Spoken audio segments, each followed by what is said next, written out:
एक बार एक जवान आदमी की पत्नी बहुत ज्यादा बीमार पड़ गई।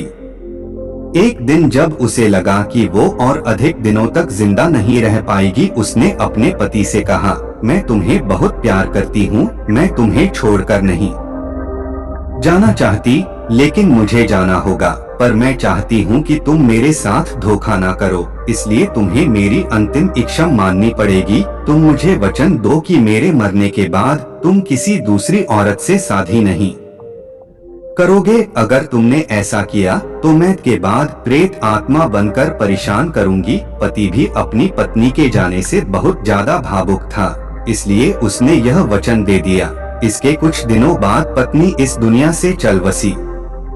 पत्नी की मौत के कुछ महीनों बाद तक पति ने अपना वातक नहीं की, लेकिन कुछ महीनों बाद वह एक सुंदर औरत से मिला और उसके प्यार में पड़ गया। उन दोनों ने जल्द ही शादी करने का निर्णय लिया। जिस रात उन दोनों की एंगेजमेंट थी, उसी रात उस इंसान को अपनी पहली वाली पत्नी की प्रेत आत्मा उसे धोखेबाज बोलकर टोंट मारती और उसे हर वो बात शब्द बाय शब्द बताती जो वह इंसान और उसके नई पत्नी के बीच होती थी।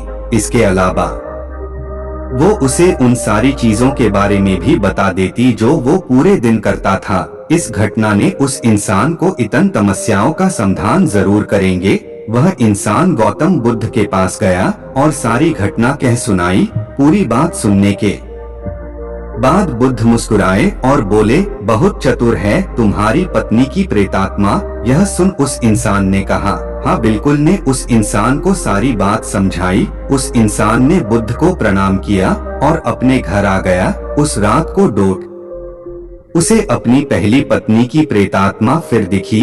पहले तो उस प्रेतात्मा ने उसे धोखेबाज बोलकर टॉन्ट मारा, फिर उसे बताया कि आज तुम इसलिए मेरे एक प्रश्न का जवाब दे दो। अगर तुमने मेरे इस प्रश्न का जवाब दे दिया तो मैं तुमसे वादा करता हूँ कि मैं अपनी सगाई तोड़ दूंगा और पूरे जीवन पर्यंत अकेला ही रहूंगा। प्रेतात्मा ने कहा, अपना सवाल पूछो। यह सुनते ही उस इंसान ने पास में ही रखे चावल के बोरे में हाथ डाला और एक मुट्ठी भर के चावल निकालते हुए बोला, गिनती करके बताओ कि मेरी इस मुट्ठी के अंदर कितने चावल है।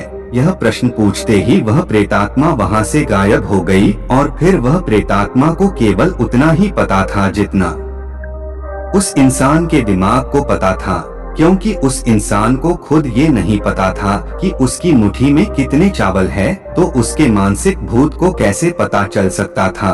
वह प्रेतात्मा केवल उतना ही बता सकती थी जितना वह वादे को तोड़ने से पहले इतनी बार सोचा था कि उसके दिमाग ने उसकी पत्नी द्वारा कहे गए आखिरी शब्द की, अगर तुमने दूसरी शादी की तो मैं तुम्हें भूत बनकर परेशान करूंगी को सच मान लिया था और उसे वास्तविकता में व्यक्ति के सामने था। वह प्रेतात्मा उसकी यादों और इसके सपनों में इसलिए भी बार बार आ रही थी क्योंकि वह आदमी उससे प्रभावित था कि वह सब कुछ कैसे जानती है।